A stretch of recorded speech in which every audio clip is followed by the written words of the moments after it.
Mhm. Okay, good evening, everybody. Welcome to our SWOG webinar all about foraging. Today we are fortunate enough to be joined by Lizzy Maskey from Pippin Gile. She reached out to us via an Instagram post months ago, and we've decided that this is the time of year that's perfect to speak about foraging. So I'll pass you over to Lizzy, and she can tell you everything she knows about foraging. Thank you. Brilliant. Well, everything I know might take a little bit longer than everyone wants to spend this evening. But yeah, we're definitely going to have a look at some of the really nice, yummy wild edibles we can find at the moment. So firstly, yeah, thank you very much to Sarah for that Instagram post and for responding so enthusiastically to it. So that was really, really lovely. And I'm really looking forward to chatting to you all today about foraging and what we can find. So I'm just going to chuck my screen onto share, and the PowerPoint presentation should miraculously appear. There we go. Fabulous. So an introduction to foraging. So yeah, I run Pippin Gile. We do bushcraft, foraging, and countryside craft courses, mostly in the southeast of England. And my first question to you is going to be, what is it that you see in this picture? Okay, are you looking at a scrubby verge at the side of the road that the council forgot to mow? Are you looking at kind of, an unkempt verge or a pretty wildflower border? Okay, are you seeing some foraging opportunities within this, or a whole range of different resources? So when I look at this area, okay, I start to see a whole collection of things. So the ivy in the bottom left corner of this, if I go back to sort of a tree that it might be growing up, I can use that as a baseboard for friction fire lighting. Okay, there are tea resources in here, so bramble, young bramble leaves make a tasty wild tea. There's lots of things I can use for salads. So again, the young bramble leaves and also the jack by the hedge in there as well. All right, the sticky weed or the cleavers or the goosegrass, it's got loads of different names, that can be used as a sieve really quite effectively. Was also known as milkmaid's helper because it was used to sieve out the hairs from the cow's milk. I can use the sticky weed as well for string. We've suspended 120 kilo people off bramble ropes pinned past. And also I can use grass to make a really long string as well. The ivy, I know often unliked by many woodland owners, but I can use it to make a lovely soap, natural soap that I can use for either washing, personal use, or kind of washing my clothes, as well as the dishes. And again, once the cleavers and the grass is dry, they make really good kind of tinder bundles to blow an ember into a flame with as well. So I've got a sense of firelighter there. Bluebells, the bulb of a bluebell can be used to make glue. Do kind of check your legalities on using those. But you can use bluebell bulbs to make a really decent sticky glue. And we've got some hedge garlic in there as well, or jack by the hedge, which makes some lovely garlic options. So when I look at that patch, as well as seeing a collection of wildflowers and an area that some people might think is a messy spot that needs to be tidied up by the council, I'm seeing all of those resources and different bits in there.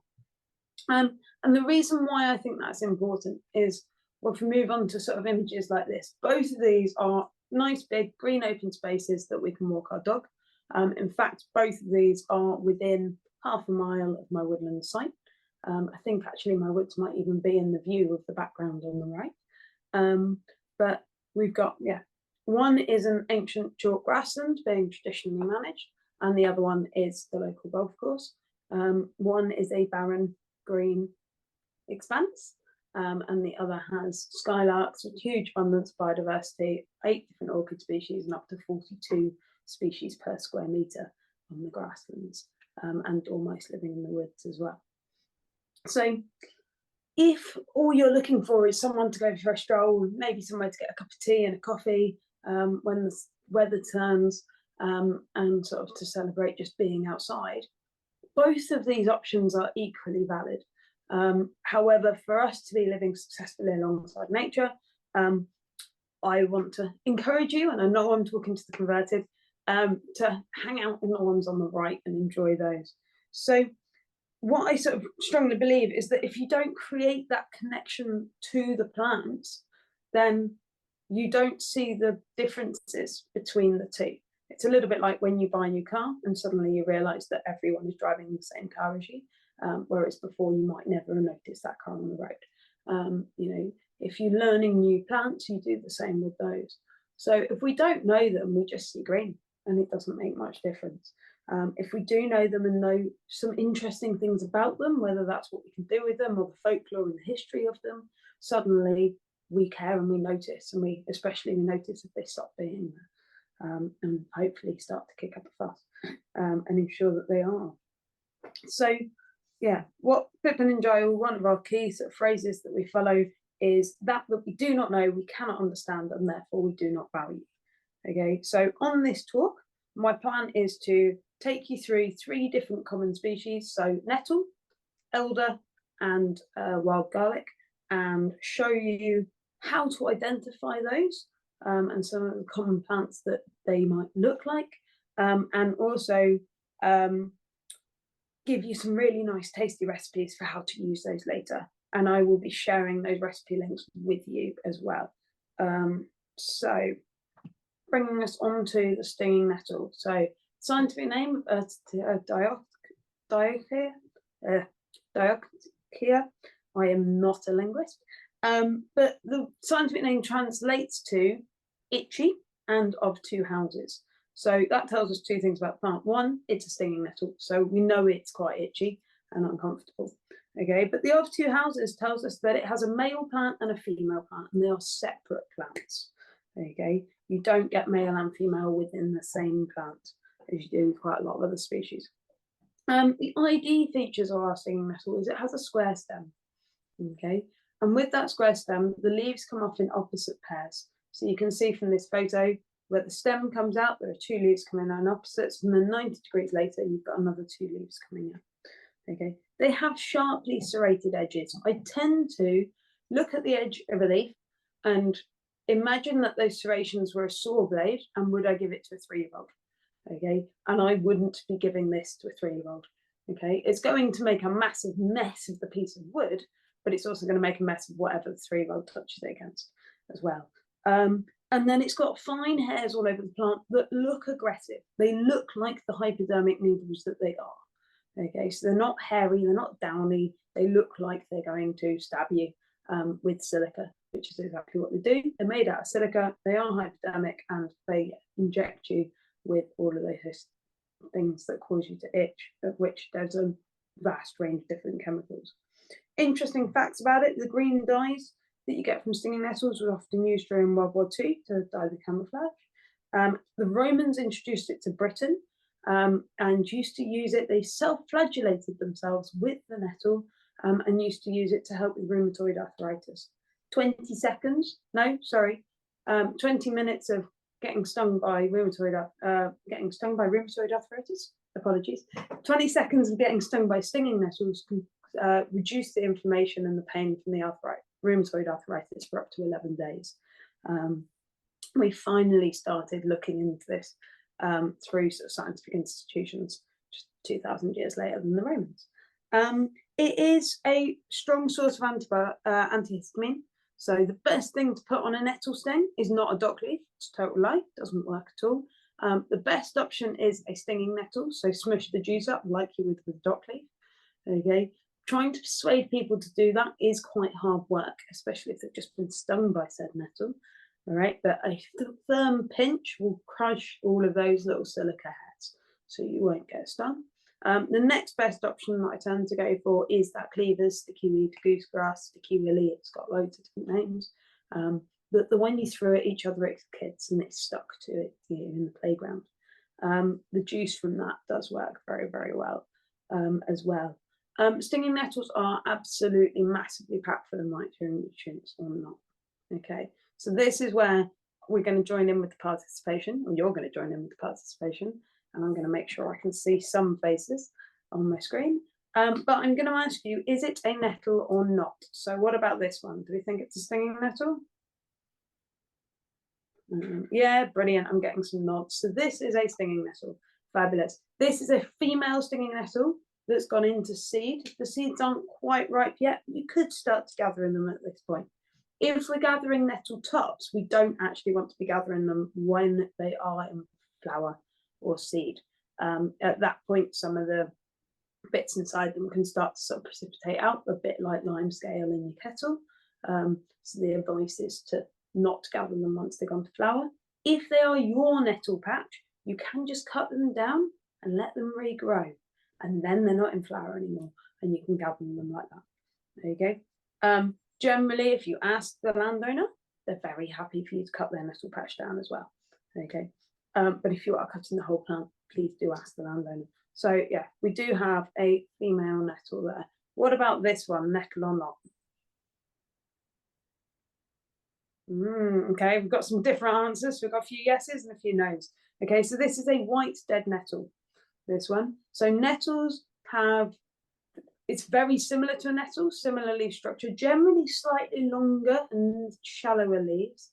The downy hairs on it look fluffy. Okay, so it looks downy, it looks pleasant.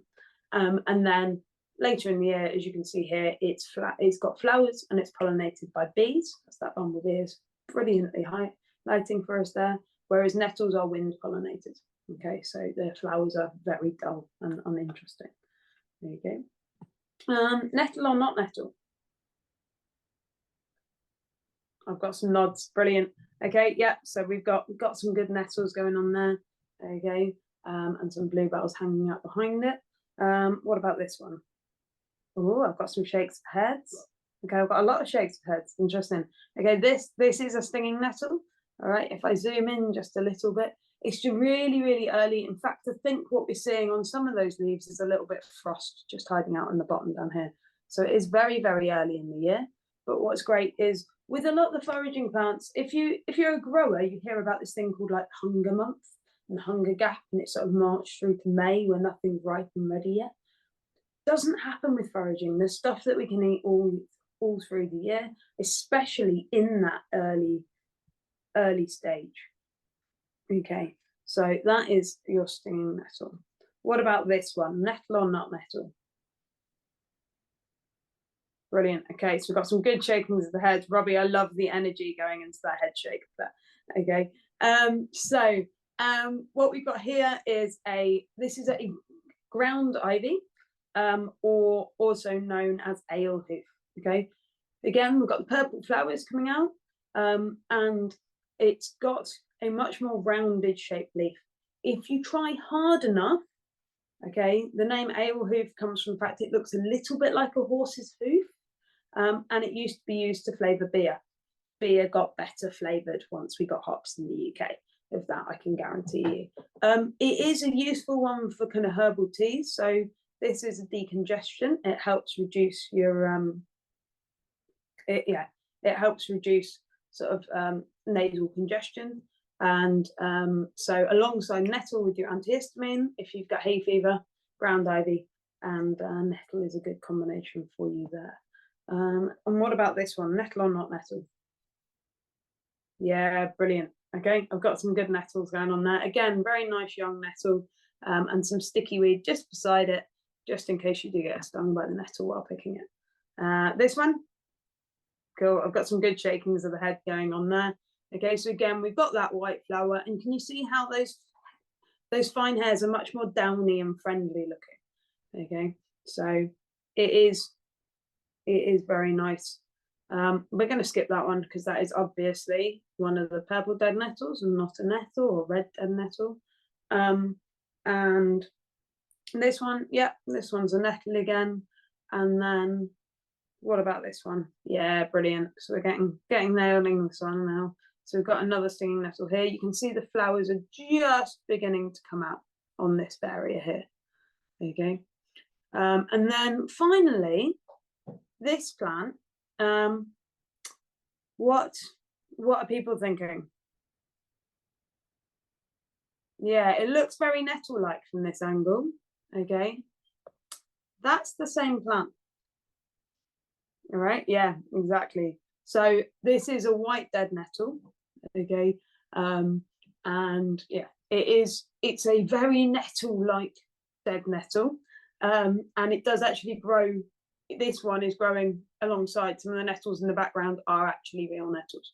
But yeah, I was very surprised at how nettly this dead nettle looks. So it is really important to kind of really get your eye in and kind of work out that difference. But it is a more gentle serration on the leaves. And again, you've got that much finer downy hairs on it. Okay, so once we're happy that we can pick our nettles, we want to eat them. All right. So thinking about picking our nettles, the first thing we want to think about is where we're going to pick those from. So where do we tend to find nettles? Okay, we often find nettles near civilization. They absolutely love nutrients, and humans are brilliant at dumping nutrients all over the ground. Okay, so anywhere there's farming, anything like that, nettles are really easy to find. So fertilizers, the pea posts, where dogs get out of the car and go for their wee as soon as they get out before their walk. Campsites where the loo is too far away, all right, or the back of a bothy in Scotland. However, they're also really good at correcting nitrogen nutrients, which is great for us from the foraging point of view, but also something to be aware of. So you want to be cautious about collecting on the ex-industrial sites. And also I tend to be always quite wary around canal sites as well, because the amount of sort of chemical, sort of petrol and chemicals that are released there. In terms of picking and cooking, I tend to suggest that you think of the old PG tip tablets. Okay, so you're just picking the top 2 to 4 leaves off the top of the nettle. And again, it's that fresh, bright green growth that we were talking about slightly earlier, Sarah, where everything's green and kind of quite luminous at the moment. That's the stuff you want. You don't want that dull coloration from sort of last year's stuff. So in terms of how to cook this nettle soup, okay, so this is on our courses. This is the starter from our spring foraging course. So we've got a nettle champ, because we don't have a blender in the woods. We've just got a potato masher with nettle crisps and the wild garlic dough balls. And I'll go through both of those recipes with you today. So in terms of how to make this, it is a really simple recipe, and you can either screenshot it, but I will kind of email it out to you if you sign up to our mailing list, which Sarah will give you a link to do.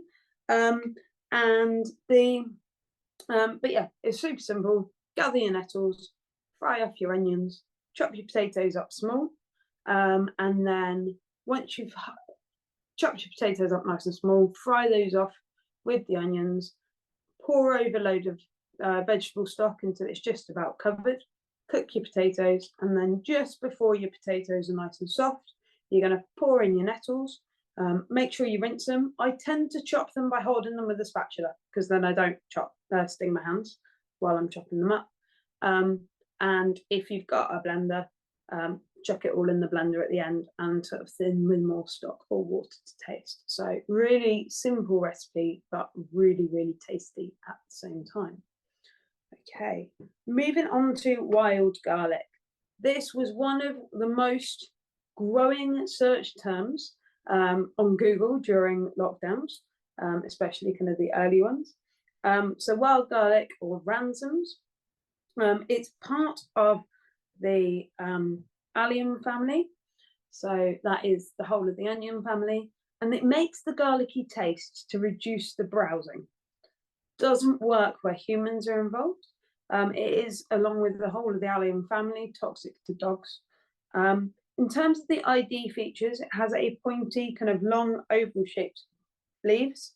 The veins along it are parallel. Okay. It's got a very strong garlic smell. Generally, you will smell your garlic before you get to it. It's got a, sorry, I'm getting distracted by the chat. So it's got a very strong garlicky smell. As I said, yeah, generally you will smell it before you get there. And the flowers are sort of come out in a circle, the same with kind of most of your alliums, and they've got this star-shaped white flower in that circle. It really likes damp, shady areas, okay? Woodland streams are a very popular place. It is an ancient woodland indicator species, along with many others, and when it likes an area, it will absolutely take over, and you will end up with an entire blanket of your wild garlic, okay? So in terms of just some of the blankets that you can get, this is once it's gone to flower. So ideally, if you're picking your garlic, you want to be picking it before it goes to flower. Generally, with all foraging plants, you follow where the energy is. So if you're picking the leaves, it's when the leaves are just coming through and are fresh and bright. When it goes to flower, the leaves often go much more bitter, and the flowers are where the energy and the taste is. If you've ever tried growing plants and things at home, you'll notice if your lettuce ever tries to go to flower, it tastes really foul at that point. Okay, and it's the same thing happening in here. So once it's gone to flower, pick the leaves instead and scatter the leaves over your salads rather than kind of using them. But you can tend to find sort of a couple, you know, within that there'll be some that aren't in flower yet. So you can kind of just pick carefully and choose different things. This was it before it went into flower. So again, it's a really nice thick carpet. Okay. This plant, however, is not wild garlic. This is lords and ladies. Okay. Again, it's a plant with many, many different common names. The main flower in the middle of this photo doesn't look like wild garlic. Okay. It's got what I call kind of the coattails at the back of it. All right, which wild garlic doesn't have. However, look at the smaller, newer, younger leaf on the left-hand side, and that hasn't developed those coattails yet. This will grow alongside and within your wild garlic patch. So it is really, really key to make sure that you don't muddle the two up. If you look at the vein patterns on this, though, you can see that they're branching. Okay, they're definitely not sort of parallel to the main stem and sort of the center of the leaf. And around the edge of the leaf, there is absolutely no veins. There's like a 2 mil sort of gap all the way around the edge of the leaf with absolutely no veins on it at all. So that will take you away from wild garlic. The smell of wild garlic, I tend not to use as an ID feature because once you've got a bit of it on your hands, it's everywhere. Okay, and it's hard to tell, even sniffing the leaf, whether you're sniffing the leaf or your finger behind the leaf or the other garlic in your hand or the garlic you trod on the floor. So you know, it's not really a good ID feature. But every single part of this plant is poisonous. It grows a bit like a potato underneath the ground. So those sort of bulbous bits of the root are poisonous. The stem later in the year, the seed's head later in the year, it's bright red. That's poisonous, as is the flower, which was on Wild Isles with David Attenborough. It's the one with a spike on it that grows. It's also called cuckoo pint. So it sort of wraps around like this, has a grey spike in the middle, and closes up, traps the fly inside, and then opens back out again in the daytime to release it. Okay, but yeah, not when you want to mistakenly eat instead. So what about this? Are we thinking wild garlic or are we thinking something else?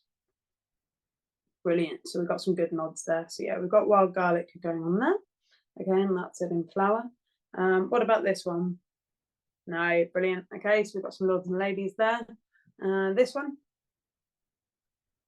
Yeah, brilliant. Okay, so we've got some more wild garlic. And again, we've got some bluebells growing through that patch there.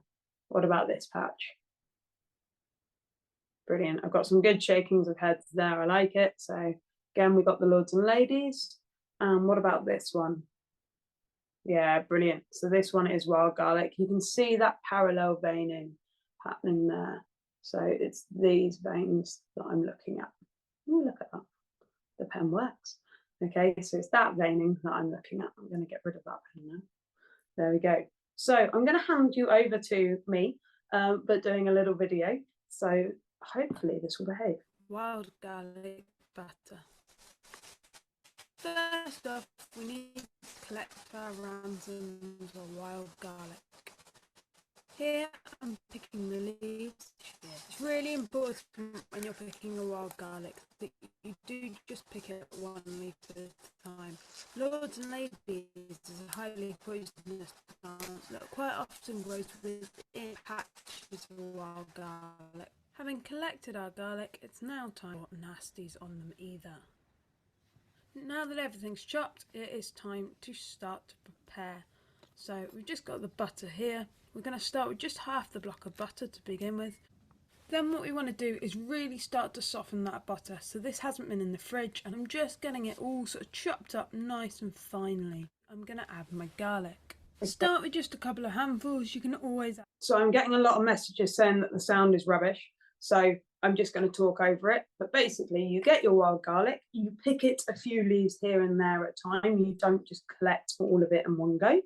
Okay, chop it up and then smush it in, technical term there, into the butter and just mix it all together. And you can separate it out into little balls like this and it freezes really well. Okay, so how do we then turn that into wild garlic butter stuffed dough balls? Because they are the best things ever. Okay. Yes, I did chop the wild garlic up. So in terms of the wild garlic butter stuffed dough balls, the first thing you want to do is make your garlic butter. Okay. And then warm your oven up about 180 degrees. I do it over a fire.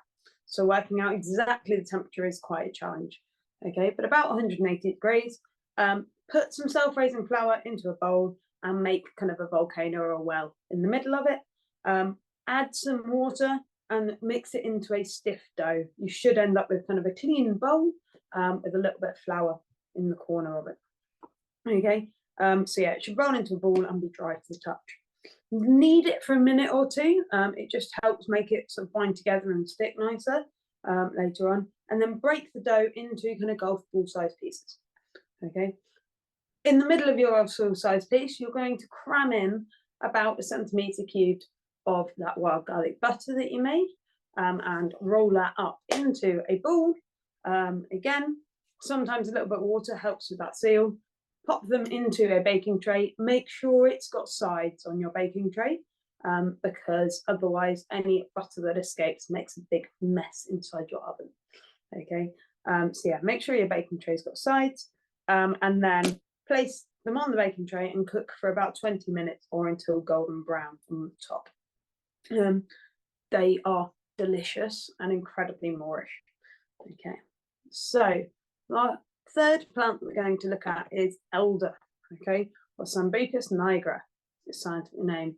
The scientific name hopefully will give you a hint that it used to be one of the key ingredients in Sambuca.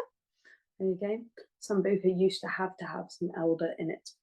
All right. In terms of our ID features, it does opposite leaves with leaflets. So what you're looking at on this image here is actually the what you're looking at here is a leaf with multiple leaflets. So each of those little sections is a leaflet. The whole thing falls off in one go, which enables you to tell that it's a leaf.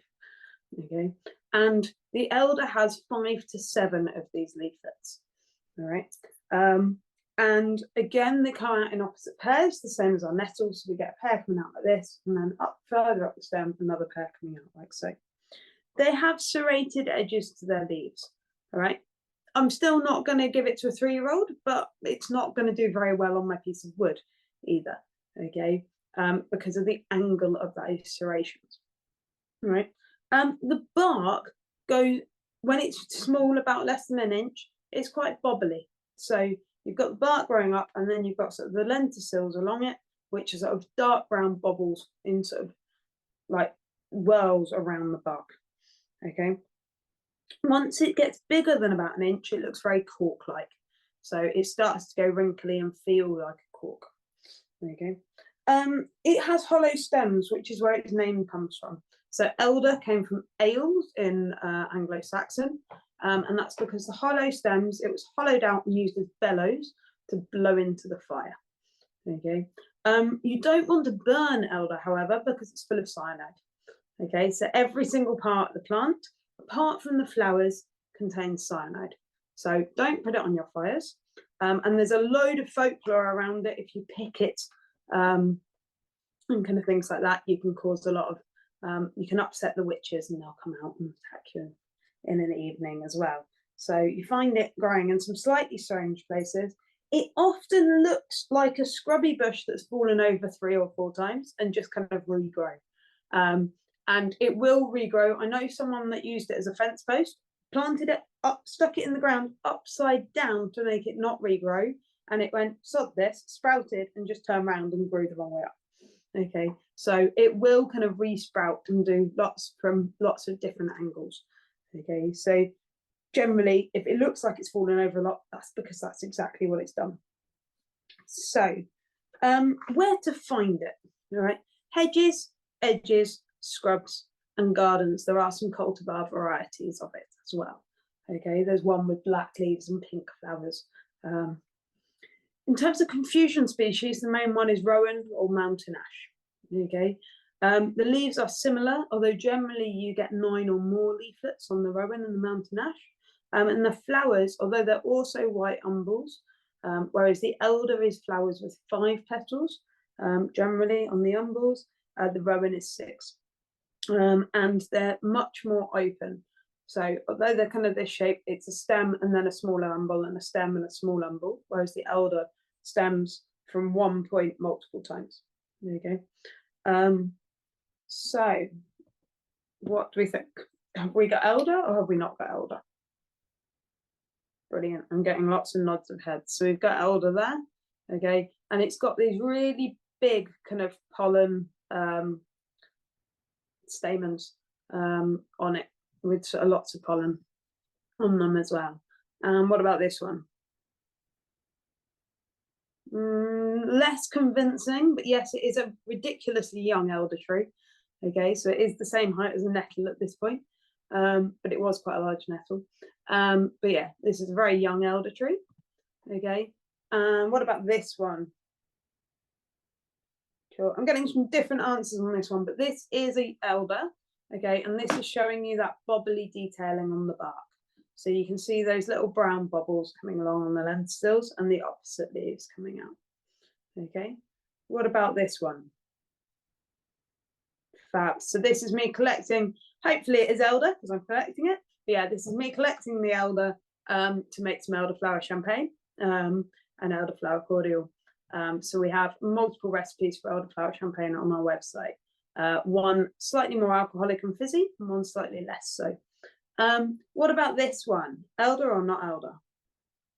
Brilliant. Okay, I'm getting some very convincing shakes of heads from a few people there, which is brilliant. So this is not elder. This is that rowan on the mountain ash. So can you see how we've got that different branching structure on the flowers? Okay, and the flowers are a bit sort of, I don't know, they're different.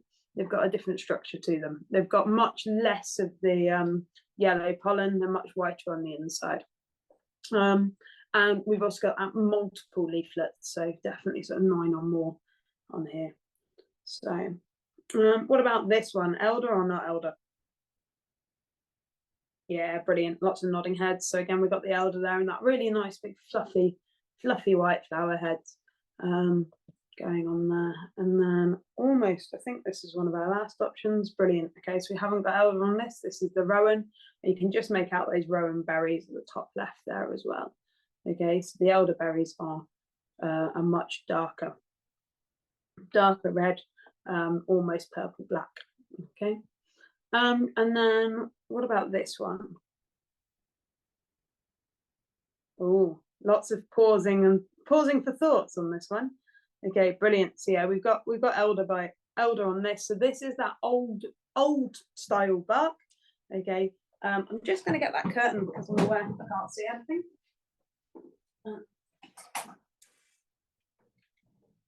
So it was a shame to lock the light out, but I can see now. So this is that sort of old wrinkly bark, and it's one of the ways I find it helpful to remember. It's the elder tree. It looks all old and wrinkly. Okay, as it gets older. So, oh, and I think this probably is our last one. What are we thinking on this one? Brilliant. So again, that's the rowan. Okay, you got those multiple leaflets, many more than 5 to 7 on there. Okay, we'll skip that one because you're looking pretty happy. So that one I went through really quickly was elder. So what have we got here? A not very appetizing photo. No one's going to pay me as a photographer for a recipe book anytime soon. However, what this is elderflower fritters. So even though it's not the best photo, it is delicious. Okay, this was one of those moments when you're sitting there going, I need more lemonade bottles because I need to make more elderflower champagne. But all my lemonade bottles have lemonade in. How am I going to solve this? And it was way too early in the morning to be drinking Pimm's. Okay, so that was not an acceptable option. So what I did was I made a sort of tempura batter, but using lemonade. So I mixed elderflower fritters. I mixed my lemonade up with some self-raising flour and a little bit of sugar, because why not? And I made it into kind of like a batter mix, a pancake batter style, heated some oil up in the pan, and then dipped my elderflowers into the mix using their lovely little handle that they come ready-made with, okay, and then fried them off into there, waited until they went to this lovely golden brown colour, took them out, sprinkled a little bit more icing sugar on top, okay, and then enjoyed them. When you're doing this, you want to try not to eat too much of the stem, because of that cyanide we spoke about earlier, but because you've deep fried it, actually you've destroyed and denatured the cyanide in the process. So as long as you're only eating stems that you've cooked, you're okay. But yeah, they are really, really lovely, and definitely a good, I wonder what happens if you do this, option. So we've got some nice ideas as to what we can make. Now we want to have a look at making sure that we are staying on the right side of the law. So this is just sort of talking through it. So it's about 12 elderflower heads, 100 grams of plain flour, 250 mils of lemonade, a bit of sugar, a little bit of salt, and enough sunflower oil to kind of fry this up. Okay, and yeah, as I said, the final thing is put them on the plates and eat them off and enjoy. So going back to foraging in the loft, yeah, we do want to make sure that we are following the law on the right side. That QR code will take you to a blog post that I've got on foraging in the law, but again, I'll put it out in the email that I send to you guys afterwards if you sign up to my mailing list. So staying on the right side of the law, there are multiple laws that cover foraging in the UK. All right, the basic one, which I love, is the 1968 Theft Act, okay, which clearly specifies that foraging uncultivated fungi, foliage, fruits, and flowers for personal consumption is not theft. They worked very hard to make it 4 Fs, okay, a little bit like the arithmetic being A's. But yeah, so however, there are other laws on top of these and around these that restrict our access. So the Wildlife and Countryside Act of 1968, which I've kind of referenced a little bit while talking about bluebells already, states that uprooting any wild plant is an offence. And Section 8 of it has a list of plants that are protected, and the protections are specified in Section 13. Generally, it's against causing damage to them in any way, but it is always against the sort of sale of those plants. So the bluebell is protected against sale, or the English bluebell is protected against sale unless you are a licensed salee. Vendor is probably the word I'm looking for there. But the majority of the plants on that list are kind of protected against sort of any form of picking. And on top of that, we've got to think about sites of special scientific interest and areas with local bylaws. So a lot of areas that you go to, Natural Trust properties run by me, one of the sites we've got is owned by the City of London. On the back of the boards, they've got all their bylaws written up. Often it's about you can graze a goat on the 3rd Wednesday of the month, but sometimes it's you're not allowed to fly any drones. It depends how recently they were written. But yeah, generally there's information on there about kind of the foraging rights on there as well. So checking those out, and then triple SIs, you need to be checking with Natural England, Resources Wales, or the equivalents in Scotland. Okay. I will point out most of my information on legalities is based on England and Wales because I don't really operate in Scotland. So in terms of access, where can you go and forage? Okay, this is where England and Wales become a lot more restrictive than Scotland. So we have access to less than 8% of England and Wales under the Countryside and Rights of Way Act 2001.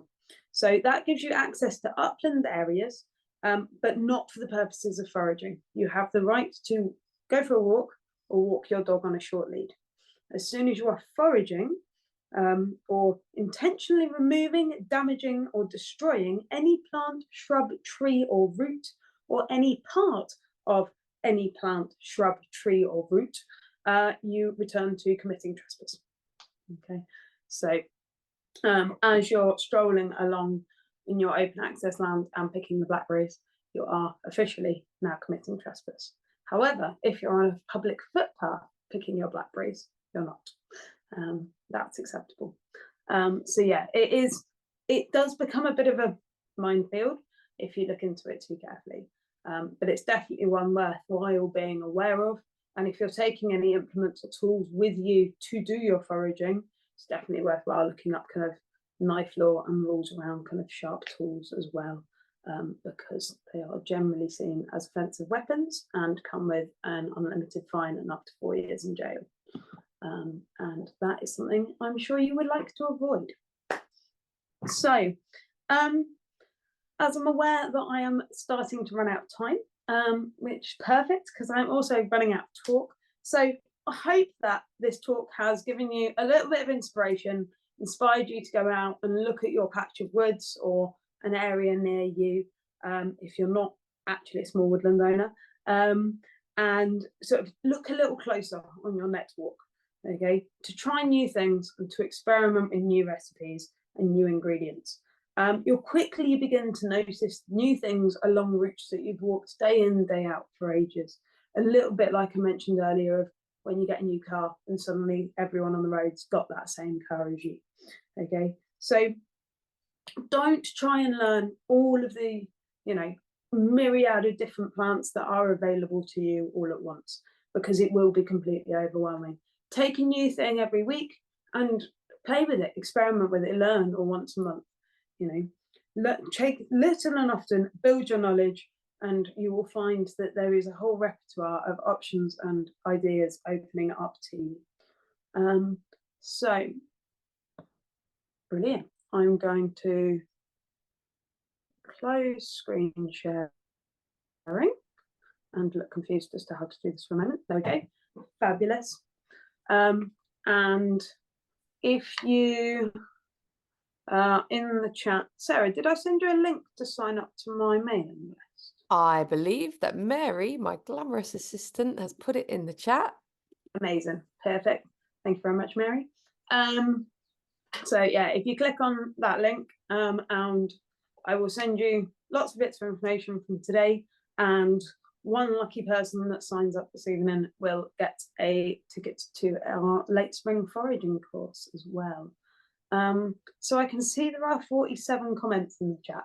Are there any questions within there?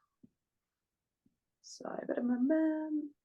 While we're just thinking of the questions, or people are thinking of the questions, I'd like to say thank you, Lizzy, for taking the time out of your traveling, foraging, bushcrafting, etc. I didn't mean to insult you by saying you teach us everything you know in this hour. I don't think you even taught us everything you know about nettles in this hour. You just a whirlwind of knowledge. Yeah, let me ask, Pippin and Gile, my guess is, is your company named after pets? Is it your dog's names? No, my dog is called Luna. She's not actually joined me this evening, but it's named after the two woodlands that I started in. So I started in Pippin Wood and at Gilestone Farm in the Brecon Beacons. So yeah, it was named after the roots of the business. Oh, you're very sentimental. I like that. Yeah. Okie dokie. So what? Sonia is asking, are country lanes okay for foraging? Yes. So I would say yes. It does. It depends on how much traffic goes past them. I would be more worried about, I think a lot of the issues in the past were leaded petrol, which fortunately we don't have anymore. But if you've got a country lane where it's been really dusty and therefore all of the leaves are covered in dust, then I would tend to avoid those. So like we've got a farm track next to us, and I will pick things like dandelion flowers off that because they come so quickly that they're not going to be embedded with dust. but I tend not to pick kind of the white dead nettle flowers off it because they're just really dusty at that point. Right. And picking flowers is difficult; they just go floppy. Okay. So, Okay. yeah. Other questions we have. How Petra's asking, how careful do you need to be about cross-contamination from other plants when foraging? I suppose you need to, make sure that every leaf you're picking is the right leaf. But I wouldn't be worried about. I wouldn't be choosing to pick a wild garlic leaf that's had a lords and ladies leaf smushed into it, if that makes sense. But yeah, I wouldn't sort of worry about the lords and ladies being nearby the wild garlic. Okay, yeah. I think that answers that question. Another question that I spotted on there is, can you cook them in the Dutch oven? And I think that's referring to the dough balls. Yes, I cook those in a Dutch oven all the time. So that's how I do it. So the temperature is probably about right, but I hang it on a fire over a Dutch oven and put embers on top of the Dutch oven as well. So temperature is always a little bit questionable on my recipes. Lizzy, how many meals a week do you eat that are foraged? Oh, that's a very good question. It depends on how busy I am. But I think I put purely foraged, probably very few. But I'll go outside and I'll grab a little bit of this and a little bit of that and a little bit of this and chuck it in a stir fry. Or every time I go for a dog walk, the dog despairs because when it's jelly ear season, I'm collecting all the jelly ears off the elder trees. And not actually going for a walk. So yeah, I think it's definitely. I don't think it's very practical to just live off forage stuff in the UK, but it's very easy to supplement, your diet and get your 30 different species using your forage things in the UK. And was your recent trip to Kenya, was that anything to do with foraging or was that just a holiday? It wasn't to do with foraging, but I was running a female-only trip to a Maasai village. So yeah, it was a different organisation that's been working with this Maasai village for the last 12 years, and running kind of a trip there about the learning about kind of the sort of the history of the Maasai and kind of the culture and sort of the warriorship, and they've just sort of we were running the first female-only trip into a very patriarchal society, which was great fun. Wow. Need another webinar. I think somebody is asking, can you include nettle in chimichurri? I think that's one of those sort of kombucha style things, but I'm not entirely sure.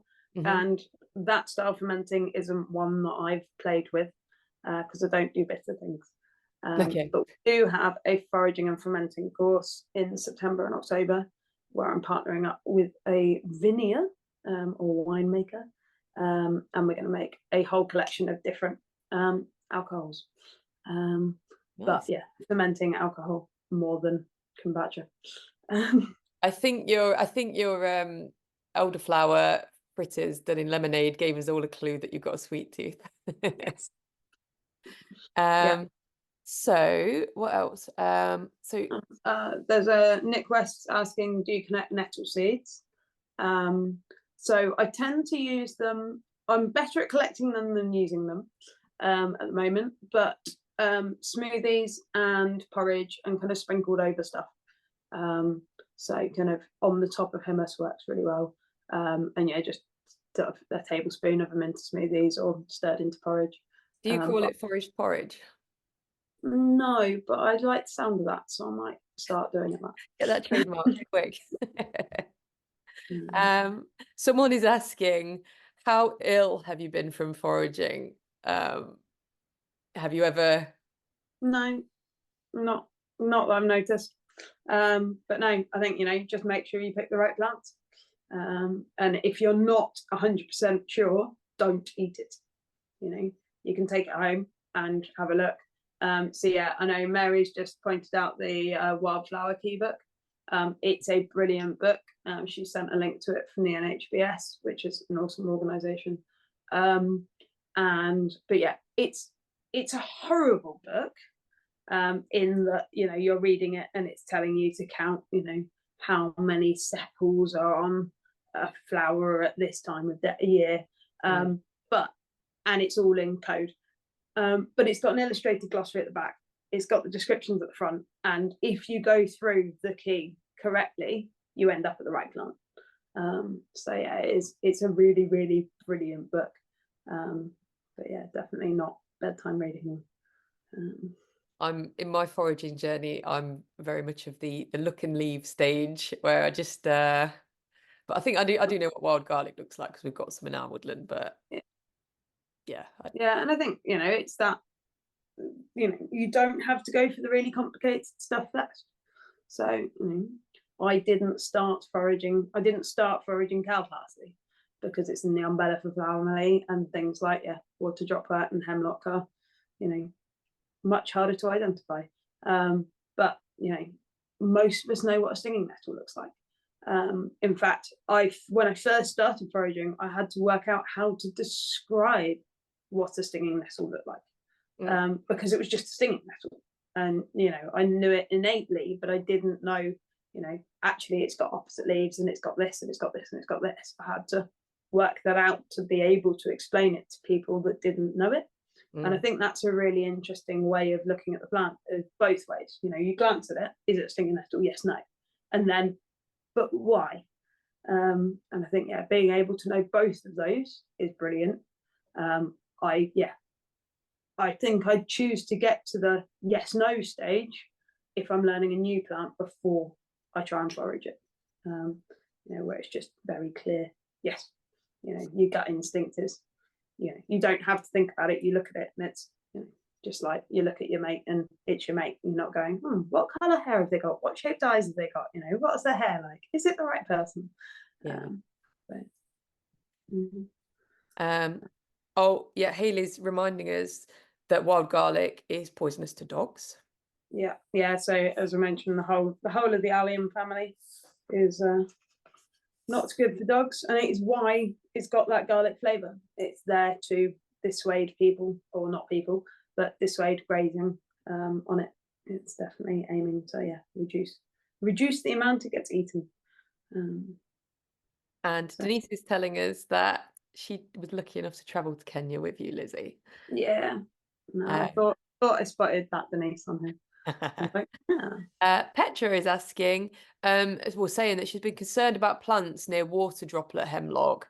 Would you avoid plants near this plant in the same way that you would with the lords and ladies? Like you wouldn't get.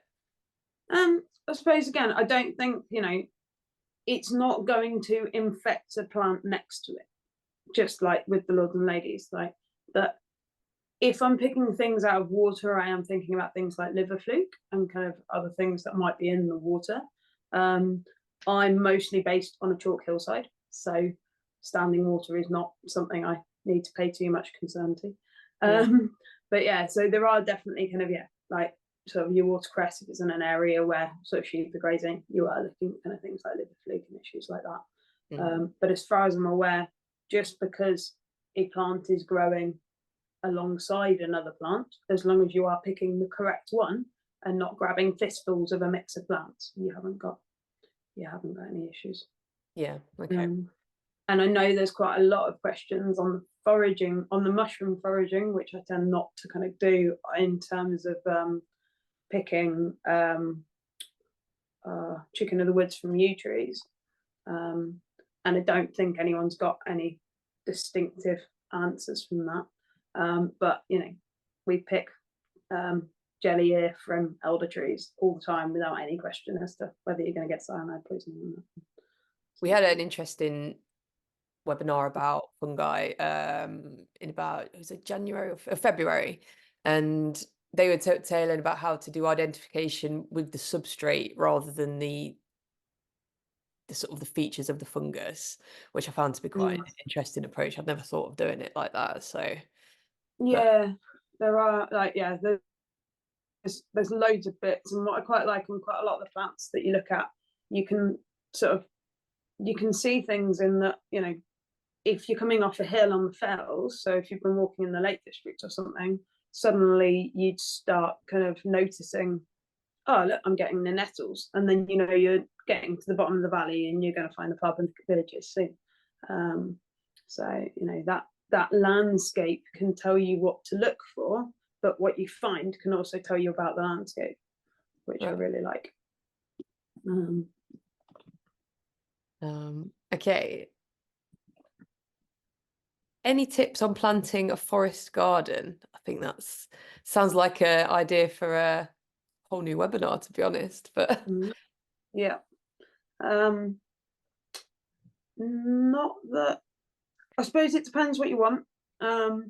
There's some very good books on sort of forest gardening under kind of the original term of trying to get something productive, kind of with like sort of Three Sisters systems and things. But they're generally used more in places with more sunlight than Britain, where you're trying to shade plants. But if you're looking at, you know, what native wild plants can I put in a woodland that I can also forage, grab a book, you know, grab a book like Miles Irving's Forager and sort of start putting them in. Don't plant things like three-cornered leek, okay, because your neighbours will kill you. So yeah, there's some tasty things, and ground elder. There are things that should never have left the pot. Lizzy, I could listen to you talk all day. You're fascinating to me, and I think to all of us actually.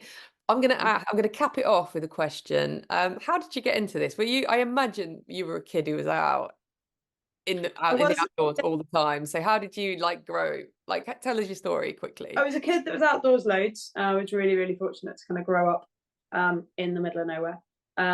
Didn't quite feel so at the time, but do now. And then I suppose kind of my mother was very much into growing her vegetables, and would get very stressed if the propagator dried out or got too hot. And we went away when everything was ready.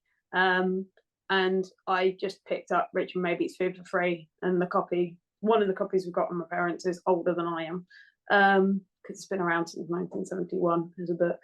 And yeah, you know, okay, he fries everything in bacon fat, so it's always going to taste great. But like, you didn't matter if you missed the hawthorn blossom moment or this, because you haven't put any effort into putting it there. You just put the effort into gathering it when you wanted it. And yeah, after uni, I went and became a sort of freelance mountain leader, and realised I was teaching people a lot more about what they could do with the things around them. My guide unit was very sort of one match fires and sort of very kind of greenfield camping.